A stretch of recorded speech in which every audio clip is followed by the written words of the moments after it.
pretty good work ethic, so I think I get the job done. And the Patriots are Super Bowl 3 out of 4. Fourth Lombardi Trophy for the Patriots. I can't believe it. Super Bowl championships. What are you willing to give up to be the best you can be? We gotta fight. We gotta lay down. In the end, my life's focused around football. This is what I was born to do. There's no quarterback I'd rather have playing for my team than Tom Brady. On first take for my return.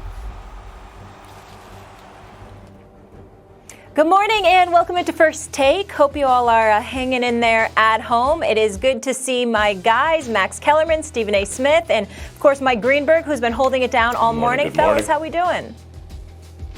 What's going on? How y'all doing? Hope y'all had a nice weekend. Yes. Likewise. All right, let's get it. You know where we're beginning. That would be with the Killer Bees, gentlemen. In the aftermath of Tom Brady, Bill Belichick, and that separation, our Seth Wickersham put together an investigative piece on ESPN.com that highlights some intimate details that led to sports' most public divorce. In part, Wickersham writes, Brady wanted what everyone wants from an employer, to feel valued and to love work.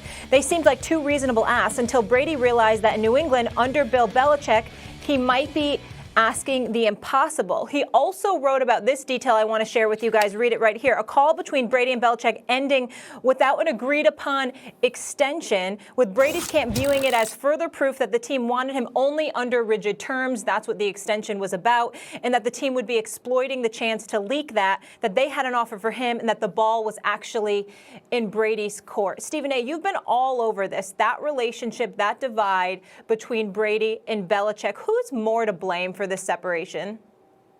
Well, there's no question that it's Bill Belichick. I've been talking about it, guys, for over almost a year now, as Max and Molly can attest to, Greeny. Here's the situation. Bill Belichick has his own rings. He's been to 2 Super Bowls. He's captured 2 Super Bowl titles as a defensive coordinator. Now he's captured 6 as a head coach, went to 9, Super Bowls as a head coach, and 2, obviously, as a defensive coordinator. So that's 11 in total. You can't tell him anything. It's not about kissing anybody else's ring. He's got his own ring.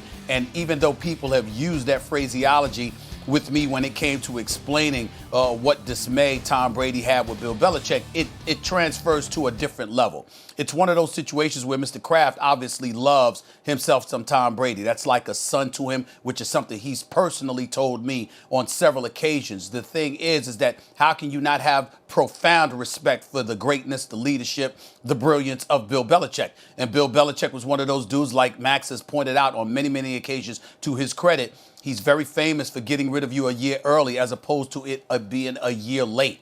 And he certainly had that same mindset when it came to Tom Brady. Tom Brady is a guy that didn't want to follow conventional wisdom or traditional paths in terms of retiring from the game at age 40 or whatever. He thinks about the quickness when getting rid of the football, the way he's taking care of his body, the TB12 brand and everything like that. And he really had strong aspirations, obviously, to play until age 45. So what happens? He's sitting there saying, this is what I've done for you, but you want to treat me like I'm just anybody else. Well, I'm not anybody else. I am an aberration. I think I have proven that on many occasions, not just by the way I play, but the amount of times you've restructured my deals. It's rare, if ever, that I've been the highest paid player in football. I don't sit up there and crunch you come contract time or anything like that. I've made sacrifices that have facilitated you being as great as you are, because if you weren't able to get the personnel that you got in other areas due to me taking those risks and making sure to facilitate things for you financially,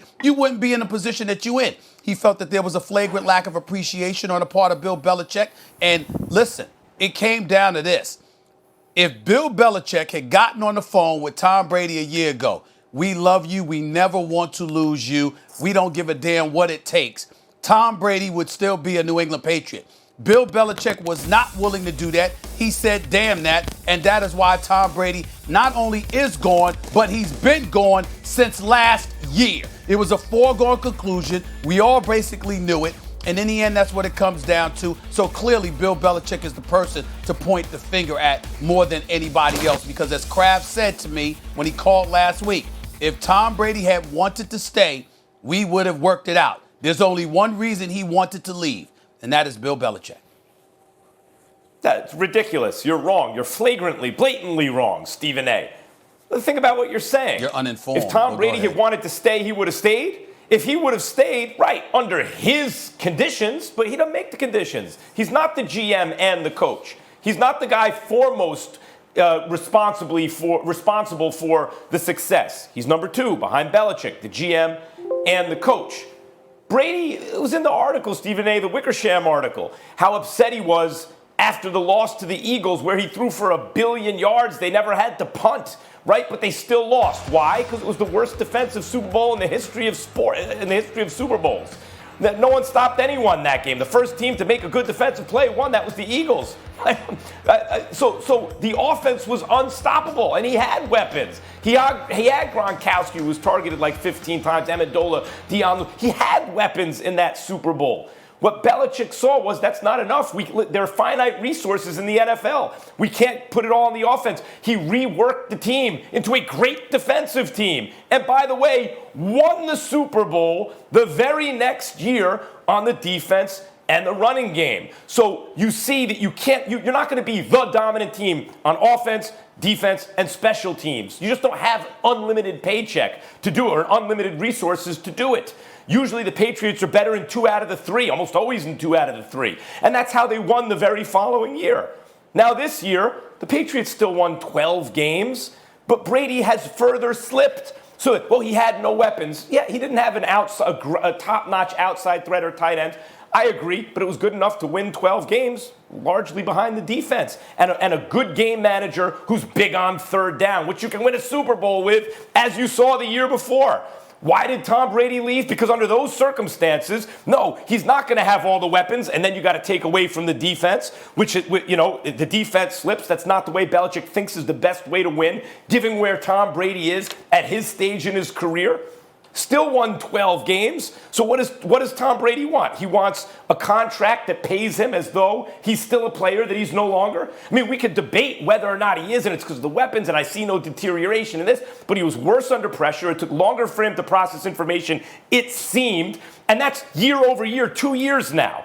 So between all of us sitting at home thinking about it and Belichick, who seems to understand his personnel and how to put them in a position to win better than anyone, Belichick's view was, no, not more than a year deal, not under the circumstances that Brady wants.